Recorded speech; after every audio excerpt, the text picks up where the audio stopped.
الحمد للہ وحدہ والصلاة والسلام علی من لا نبی بعدہ اما بعد فاعوذ باللہ من الشیطان الرجیم بسم اللہ الرحمن الرحیم قال اللہ تبارک وتعالی وَإِن يَمْسَسْكَ اللَّهُ بِضُرٍّ فَلَا كَاشِفَ لَهُ إِلَّا هُوَ وَإِن يَمْسَسْكَ بِخَيْرٍ فَهُوَ عَلَى كُلِّ شَيْءٍ قَدِيرٌ وَهُوَ الْقَاهِرُ فَوْقَ عِبَادِهِ وَهُوَ الْحَكِيمُ الْخَبِيرُ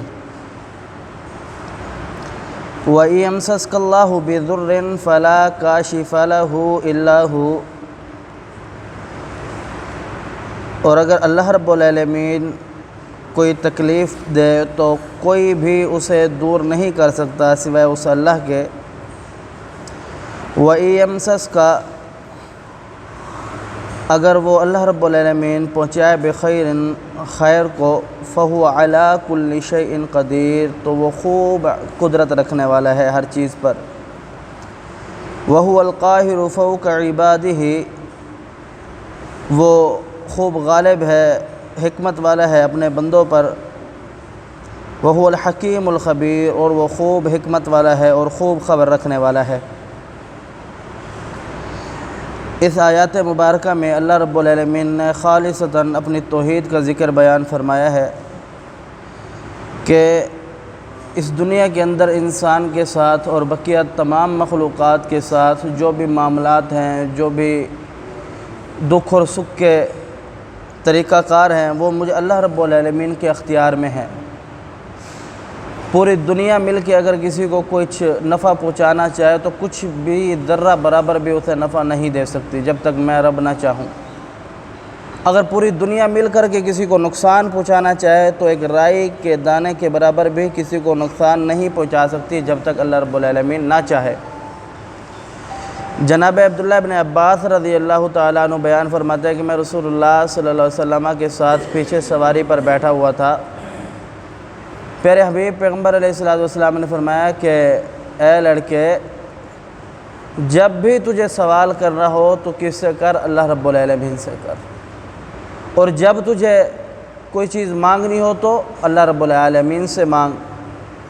اور فرمایا کہ یہ پوری دنیا مل کر کے تجھے ذرہ برابر بھی نفع نہیں پہنچا سکتی جو اللہ رب العالمین نے لکھ دیا۔ اور فرمایا کہ جو پوری دنیا مل کر کے تجھے ذرہ برابر نقصان نہیں پہنچا سکتی جو اللہ رب العالمین نے لکھ دیا۔ آگے فرمایا کہ وَإِن يَمْسَسْكَ بِخَيْرٍ فَهُوَ عَلَى كُلِّ شَيْءٍ قَدِيرٌ اگر وہ خیر پہنچانا چاہے تو وہ قادر ہے اپنی قدرت پر، ہر چیز پر اسی کا غلبہ ہے۔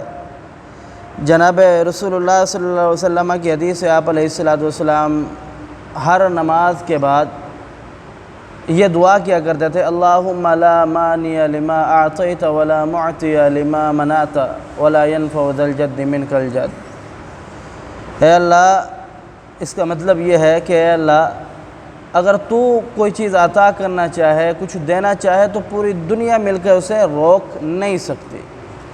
اگر تو کسی چیز سے کوئی چیز دینا نہ چاہے تو پھر پوری دنیا مل کر کے وہ دے نہیں سکتی، نفع نہیں پہنچا سکتی اس چیز کے متعلق۔ اور فرمایا کہ وَلَا يَنْفَعُ ذَا الْجَدِّ مِنْكَ الْجَدِّ کہ کسی مالدار کو اس کا مال ذرہ برابر بھی فائدہ نہیں دے گا اس کے ہاں۔ آگے رب تعالیٰ فرماتے ہیں کہ وَهُوَ الْقَاهِرُ فَوْقَ عِبَادِهِ وہ خوب غالب ہے اپنے بندوں پر۔ اس پر اللہ رب العالمین نے اپنی اس صفات کا ذکر بیان فرمایا ہے کہ اللہ رب العالمین کمال حکمت والا ہے، کمال قدرت والا ہے کہ پوری دنیا پر اللہ رب العالمین کا کنٹرول اختیار ہے۔ آگے رب تعالیٰ بیان فرماتا ہے کہ وَهُوَ الْحَكِيمُ الْخَبِيرُ اللہ رب العالمین حکمت والا ہے اور خوب خبر رکھنے والا ہے۔ اس آیات سے اللہ رب العالمین نے کمال علم کی بیان فرمایا ہے کہ اللہ رب العالمین کامل علم والا ہے، ہر چیز کو اچھی طرح باریک بینی سے خوب اچھی طریقے سے جاننے والا ہے۔ جیسا کہ ہم دعائیں کرتے ہیں، اللہ رب العالمین سے مانگتے ہیں، یا پھر دنیا کے اندر جو کچھ بھی ہو رہا ہوتا ہے، کتنی مخلوقات ہے، ہر بندہ اپنی خواہش لے کر کے اپنی خواہشات کے مطابق اپنا کام کر رہا ہوتا ہے، لیکن اللہ رب العالمین کی ذات یہ واحد ذات ہے جو ہر کسی کی خواہشات کو، ہر کسی کے معاملات کو، ہر کسی کے طور طریقے کو اچھی طریقے جانتا ہے۔ تو یہاں اللہ رب العالمین نے اپنے کمال علم کا ذکر کیا ہے، اور محدثین اور مفسرین نے لکھا ہے اس آیات کے متعلق وَإِن يَمْسَسْكَ اللَّهُ بِضُرٍّ فَلَا كَاشِفَ لَهُ إِلَّا هُوَ وَإِن يَمْسَسْكَ بِخَيْرٍ فَهُوَ عَلَى كُلِّ شَيْءٍ قَدِيرٌ، کہ اس آیات کو اللہ رب العالمین نے بیان کر کے شرک کی جو جڑ تھی اسے کاٹ دیا، یعنی سجدہ میرے سامنے کرو، عبادت میری کرو، مانگو مجھ سے دوں گا میں۔